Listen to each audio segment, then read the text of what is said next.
Hi everyone. आज 69 BPSC prelims का exam हुआ है जिसका सेट ए हमारे पास है। उसको हम लोग आज सॉल्व करेंगे। पहला जो क्वेश्चन है हमारे पास, which of the following technologies will be enabled by the 5G mobile communication networks, internet of things, edge computing and network slicing.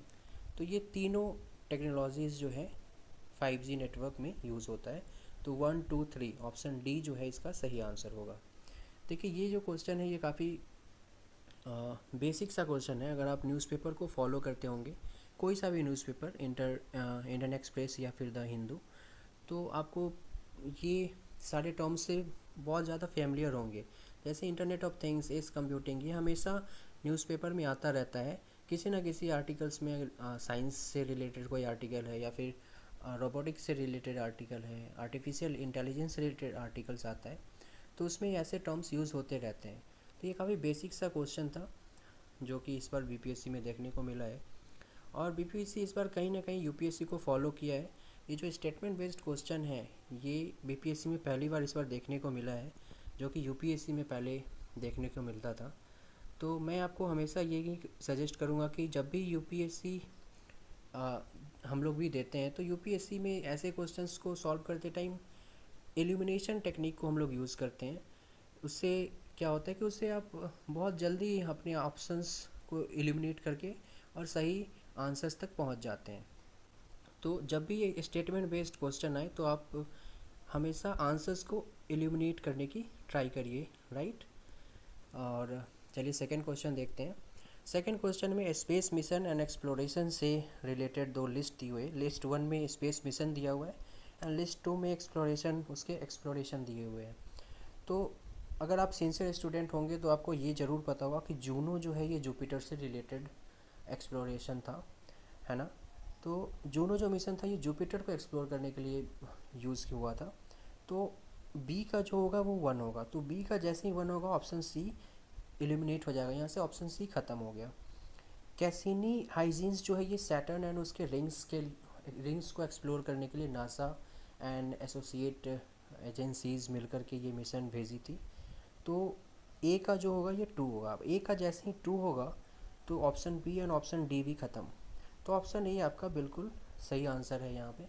तो यही मैं कह रहा था कि आप हमेशा एलिमिनेशन टेक्निक को यूज़ करिए और ये स्टेटमेंट बेस्ड क्वेश्चन में, तो आप अपने आंसर्स तक बहुत ही आसानी से और जल्दी कम टाइम में पहुँच पाएंगे, राइट। और ये जो फोर्थ नंबर स्टेटमेंट है ना, ये मून टू मार्स वाला, ये मून टू मार्स वाला अभी जब चंद्रयान 3 लैंड हुआ था रिसेंटली, तो काफ़ी ज़्यादा न्यूज़ में था, ठीक है। तो अगर आपको ये भी पता होगा कि ये जो मिशन है जो इन फ्यूचर आने वाला है, ये आर्टेमीज़ नाम की जो ये मिशन है, ये इसको एक्सप्लोर करेगा मून टू मार्स को। तो आप इससे भी आप इस क्वेश्चन को आसानी से सॉल्व कर सकते हैं, राइट। चलिए तीसरा नंबर क्वेश्चन देखते हैं। तीसरे नंबर क्वेश्चन में भी आपको एक लिस्ट दिया हुआ है क्लोथिंग का, और उसके ओरिजिन से रिलेटेड लिस्ट दिया हुआ है लिस्ट 2 में। तो अब ये जो क्वेश्चन है काफ़ी बुनियादी सा क्वेश्चन है। अगर आप 6 7 का साइंस का जो बुक है उसको फॉलो किए होंगे एनसीईआरटी का, तो आपको ये पता होगा कि लिनन लिनन जो है ये, इसकी जो ओरिजिन है वो फ्लैक्स प्लांट से होता है। तो ए का जो होगा वो 2 होगा। ए का 2 होगा तो ऑप्शन ए ख़त्म, ऑप्शन बी भी ख़त्म, ऑप्शन डी भी ख़त्म। तो देख रहे हैं आप, ऑप्शन सी इसका सही आंसर होगा। एलिमिनेशन टेक्निक में हमेशा यही इसलिए बोला था कि जब भी आप यूज़ करेंगे इसको तो आप बहुत जल्दी अपने आंसर्स तक पहुंच जाएंगे। इसमें मेरे को अब बी सी और डी किसी को देखने की ज़रूरत नहीं है, सिर्फ एक ऑप्शन मेरे को पता था और ऑप्शन मेरा आंसर आ गया, राइट। फोर्थ नंबर जो क्वेश्चन है हमारा कि 10 years, ये consider the following statement. Teniasis is an intestinal infection caused by 3 species of tapeworm: Taenia solium, Taenia saginata, Taenia asiatica। तो ये सही है। टेनियासिस एक डिजीज़ होता है ना। ये इन्फेक्शनल डिजीज़ है जो कि टेपवॉर्म से होता है ना, कॉज्ड बाय टेपवॉर्म से होता है। तो ये ऑप्शन, ये स्टेटमेंट 1 सही है। When cysts develop in the brain, the condition is referred to as neurocysticercosis। तो ये भी सही है, ठीक है, स्टेटमेंट 2 भी सही है। तो इसका जो सही आंसर है यही है, C, both A, first and second, right. Fifth number जो क्वेश्चन है, which of the following are computer languages, Cobra, Python, squirrel and Java. तो ये तो बहुत बेसिक सा है, जो सबको पता होगा कि पाइथन एंड जावा, ये तो आप हमेशा सुनते ही होंगे कि ये कंप्यूटर का लैंग्वेज है। तो अगर आपको कोबरा एंड स्क्वेरल नहीं भी पता है, मैं एलिमिनेशन से इस क्वेश्चन को सॉल्व करूँगा, आपको बता दूँ। तो सेकेंड एंड फोर्थ तो हमारा है, ठीक है, तो सेकेंड इसमें है, फोर्थ नहीं है, तो ये नहीं होगा। इसमें फोर्थ है लेकिन सेकेंड नहीं है, तो ये भी नहीं होगा। इसमें सेकेंड है और फोर्थ नहीं है, तो ये भी नहीं होगा। मतलब ऑल ऑफ दी अबव इसका सही आंसर है। देख रहे हैं आप, इस तरीके से अगर आप यूज़ करेंगे, तो इस टेक्निक को यूज़ करेंगे तो आप बहुत जल्दी क्वेश्चंस को सॉल्व कर पाएंगे, बड़े बड़े क्वेश्चंस को भी, राइट। सिक्स्थ जो क्वेश्चन है हमारा, चैट जीपीटी से। ये चैट जीपीटी बहुत न्यूज़ में था, अभी रिसेंटली भी बहुत न्यूज़ में देखने को मिला है। आप किसी भी न्यूज़पेपर को फॉलो करते होंगे तो आपको ये आर्टिकल्स कई बार देखने को मिला होगा।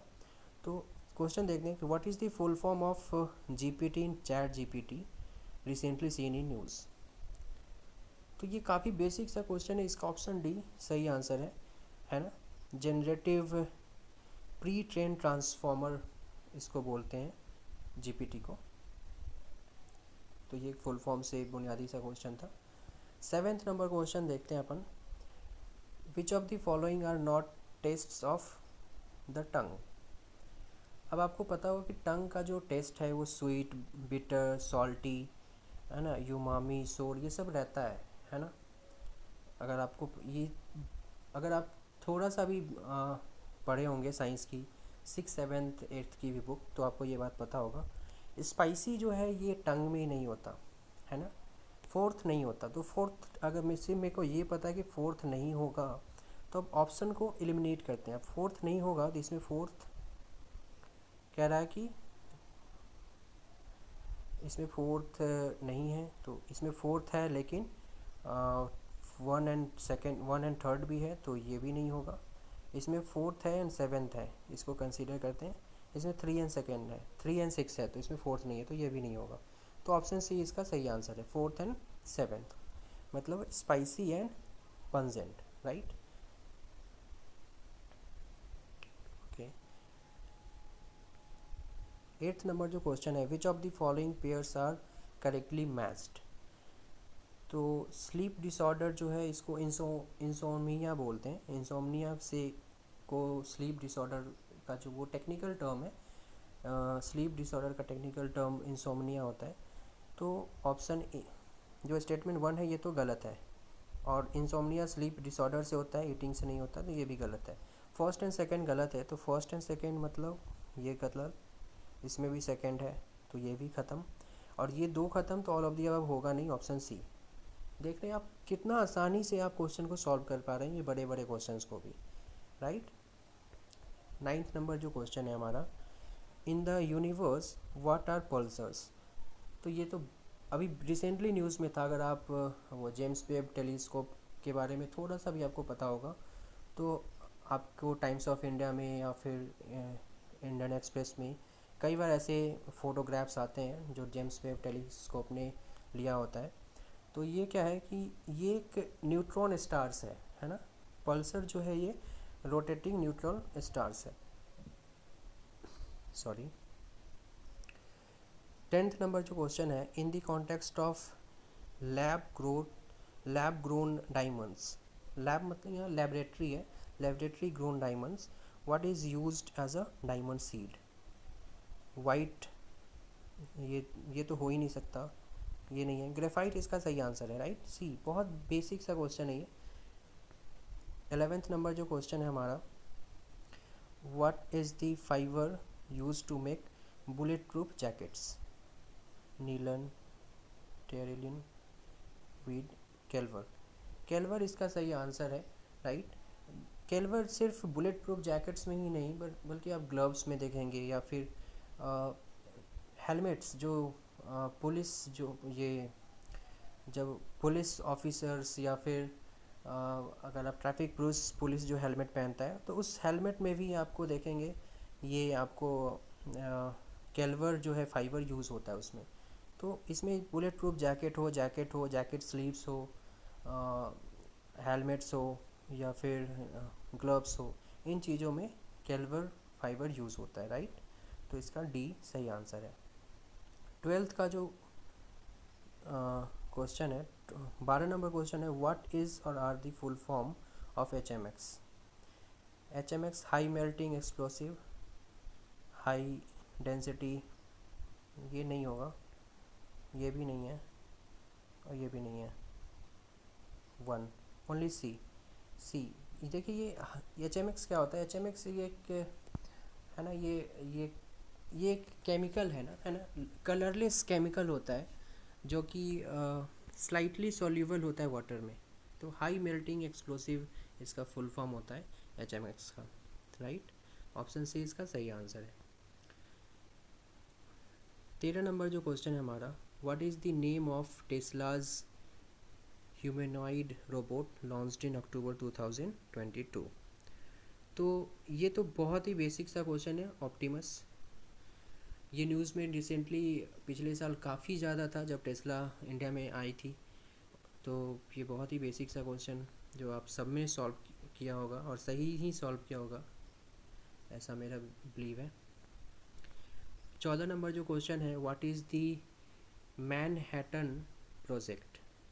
देखिए मैनहट्टन प्रोजेक्ट जो था ये वर्ल्ड वॉर 2 के टाइम जो यूज़ हुआ था, है ना।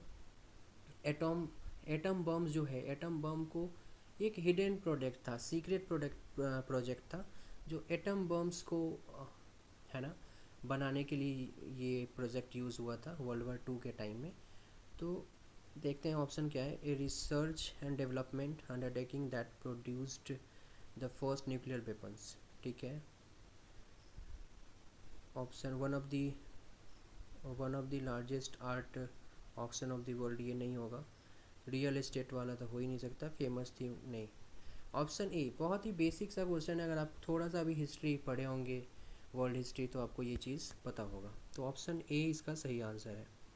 15 नंबर जो क्वेश्चन है, the image formed by concave mirror is real, inverted and of the same size as that of the object, okay.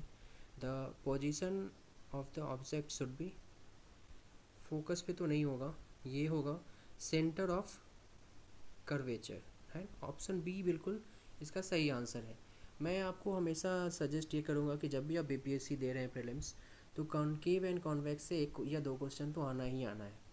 तो आप बेसिक सा कोई भी साइंस 8, 9, 10 का 9, 10 की बुक में ये आता रहे, या फिर आप किसी भी यूट्यूब चैनल से भी, यूट्यूब से भी इस चीज़ को आप ज़रूर इस कॉन्सेप्ट को पढ़ लें, कॉन्केव एंड कॉन्वेक्स के बारे में। एक क्वेश्चन तो फिक्स है, इससे आता ही है। तो इसका बी सही आंसर है, राइट। 16 का देखते हैं। A photo electric cell is a device which converts light energy into electric energy. Option B जो है, converts electric energy into light energy. Option C, stores light energy, none of the above. देखिए photo electric cell जो है ये solar, अगर आप solar power देखे होंगे, सोलर सेल, उसमें यूज़ होता है ये फ़ोटो इलेक्ट्रिक एनर्जी, जो कि लाइट एनर्जी को है ना वो इलेक्ट्रिक एनर्जी में कन्वर्ट कर देता है ना। तो ये ऑप्शन ए इसका सही होगा, ऑप्शन ए इसका सही आंसर है। 17th नंबर क्वेश्चन जो है, the amount of solute present per unit volume और per unit mass of the solution solvent is known as composition of solute. Option B, concentration of solvent. Option C, concentration of solute. And option D, concentration of solution. तो option D इसका सही answer है, right. 18th number जो question है, how do Covid vaccine stimulate N immune response. Option A, by introducing live attenuated SARS-CoV-2 virus, by introducing, real वाला तो नहीं है, ये भी नहीं होगा। देखिए ऑप्शन ए बिल्कुल सही आंसर है। ये कोविड, ये जो सार्स कोव 2 जो है, ये कुछ टर्म्स नहीं है, ऐसा कुछ बहुत भयानक सा टर्म नहीं है। ये कोविड-19 से रिलेटेड ही टर्म है। ये फेज़ 2 जब आया था, इंट्रोड्यूसिंग लाइव इनोवेटेड, ये ऑप्शन ए बिल्कुल सही आंसर है। बाकी ऑप्शंस तो ऐसे ही एलिमिनेट हो जाते हैं। ठीक है, तो 18th का A. Which of the following liquids is a bad conductor of electricity. अच्छा, bad conductor of electricity, salt water, salt water तो नहीं है, और ऑरेंज जूस ये भी नहीं है, लेमन जूस ये भी नहीं है, नन ऑफ दी अबव इसका सही आंसर होगा। ये बैड कंडक्टर ऑफ इलेक्ट्रिसिटी क्या होता है, जैसे ग्लास है, वुड है ना, ऐसी चीज़ें, प्लास्टिक है, ये सब बैड कंडक्टर ऑफ इलेक्ट्रिसिटी है। पर ये सब तो स्ट्रॉन्ग कंडक्टर ऑफ इलेक्ट्रिसिटी ये है, वाटर, जूस वगैरह। तो ऑप्शन डी इसका सही आंसर है। 20 नंबर क्वेश्चन देखते हैं। The DNA double helix structure was discovered by. देखिए बहुत बेसिक सा क्वेश्चन है, अगर आप थोड़ा सा भी पढ़े होंगे साइंस 8th 9th 10th की बुक, तो आपको पता होगा जेम्स वाटसन जो है ये डबल हेलिक्स, तो सिर्फ जेम्स वाटसन भी पता होगा तो आप बाकी ऑप्शंस को एलिमिनेट करके ऑप्शन ए इसका सही आंसर है, राइट। तो आप तो देख रहे हैं आप कैसे आपका नॉलेज काम आता है इन क्वेश्चंस में। इसी तरीके से क्वेश्चंस को सॉल्व, अगर मैं बीपीएससी दिया होता तो मैं तो इसी तरीके से सॉल्व किया होता, मैं बाकी ऑप्शंस को देखता ही नहीं। तो बस मैं उसी तरीके से आपको इस वीडियो में सॉल्व करके बता रहा हूँ कि मैं कैसे पेपर सॉल्व करता, राइट। तो ऑप्शन ए इसका सही है 20 का। 21 नंबर क्वेश्चन देखते हैं। Two objects of different masses falling freely near the surface of the moon would be have different acceleration, undergo a chance in their inertia, have same velocity at any instant, experience force of same magnitude। तो option C इसका सही है ना। Velocity दोनों का same ही रहेगा किसी भी पॉइंट ऑफ टाइम पे, ठीक है। तो ऑप्शन सी। 22 का जो क्वेश्चन है 22 नंबर, उसको देखते हैं। How do vector vaccine work to provide immunity by introducing a weakened और in vaccinated inactivated virus into the body. और बी ऑप्शन में है by directly attacking and destroying pathogens in the body. Option C by placing the virus in a modified version of a different virus। and option D जो दिया है by entering directly into the cells and enabling them to create spike proteins। तो ये बहुत ही basic सा question है। अगर आपको इतना पता होगा कि जो कोविड, ये जो वेक्टर वैक्सीन, ऐसे टर्म्स से आप डर जाते होंगे और क्वेश्चंस को गलत कर देते हैं। जैसे कोविड शील्ड है, वो भी क्या वेक्टर बेस्ड वैक्सीन ही था। तो उसमें क्या था कि कोविड शील्ड में हमें दिया गया था वो कोई वैक्सीन में कोई मेडिसिन तो नहीं था, वो कोरोना वायरस का ही वीक वाला, वो भी एक वायरस ही था जो हमारे बॉडी में जा रहा था, ताकि जो ओरिजिनल जो वायरस है, अगर हमें कोरोना अगर हमें आता है तो हमारा बॉडी उस चीज़ को पहले से एक बार देख चुका है, उससे हैबिचुएट है, तो कोरोना का जो इम्पैक्ट है वो कम पड़ेगा। बेसिक हमारा जो मोटो था वो वैक्सीन का तो यही था, कोविड शील्ड का। तो वो भी तो क्या था, वो एक वायरस ही था, लेकिन वो उसको वीक फॉर्म में, है ना, उसको वीक, कोरोना ही था लेकिन उसको वीक फॉर्म में, बिल्कुल अगर 80-90% कोरोना इम्पैक्ट करता है तो वो 15 और 10 to 15% हमारे अंदर वैक्सीन के थ्रू दिया जाता था, ताकि हमारी इम्यून सिस्टम उसको सस्टेन कर पाए, है ना। अगर कोरोना हमें अटैक भी करता है तो हमारा इम्यून सिस्टम हैबिचुअल हो जाए उस चीज़ से पहले ही। तो वैक्सीन क्या था कि वो एक वीकेंड, ये वीक करके, वो कोरोना का ही एक वीक फॉर्म था जो हमें दिया जाता था। तो ये ऑप्शन है इसका सही आंसर है, बाई इंट्रोड्यूसिंग अ वीकेंड और inactivated virus into the body, right. तो ये कोविड वैक्सीन जो था ये वेक्टर वैक्सीन बेस्ड पे ही था, राइट। 23 नंबर जो क्वेश्चन है, the process that continuously adds new crust is, the process that continuously adds new crust, तो सी फ्लोर स्प्रेडिंग, राइट। बहुत ही बेसिक सा ज्योग्राफी का क्वेश्चन है। आई होप आप सब ने इस क्वेश्चन को सॉल्व किया होगा और सही ही किया होगा।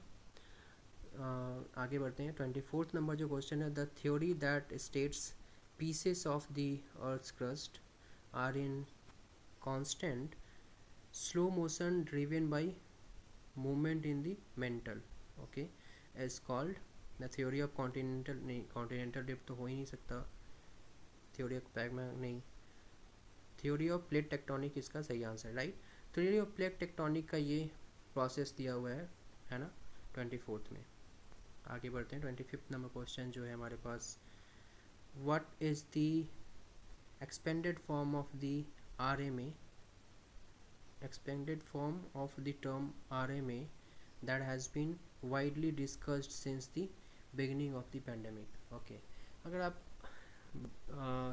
बायोलॉजी का कोई भी चैप्टर पढ़े होंगे 9th में 10th में, तो आपको DNA और RMA और mRNA tRNA ऐसे टर्म्स आपको पता होगा। तो ये RNA का तो फुल फॉर्म आपको पता ही है, राइबोन्यूक्लिक एसिड। बस आपको जो M है वो एक मैसेंजर था, है ना, आप पढ़े होंगे कि ये मैसेंजर वाला टर्म है ना, मैसेंजर राइबोन्यूक्लिक एसिड, तो ये इसका फुल फॉर्म है, राइट। अभी यहाँ पे वाइंड अप करते हैं 25 तक। नेक्स्ट वीडियो में 26 to 50 क्वेश्चन को देखेंगे, अदरवाइज़ वीडियो काफ़ी बड़ा हो जाएगा। तो थैंक यू सो मच, आपने वीडियो को इतना देर तक देखा है, और आई होप कि आपको ये वीडियो हेल्प किया होगा कहीं ना कहीं कि कैसे ऑप्शंस को देख कर के एलिमिनेट करते हैं और सही आंसर्स तक पहुंचते हैं। तो चलिए अब आगे मिलते हैं। 26 से 50 तक का क्वेश्चन नेक्स्ट वीडियो में आपको मिलेगा। So till then stay tuned, bye bye.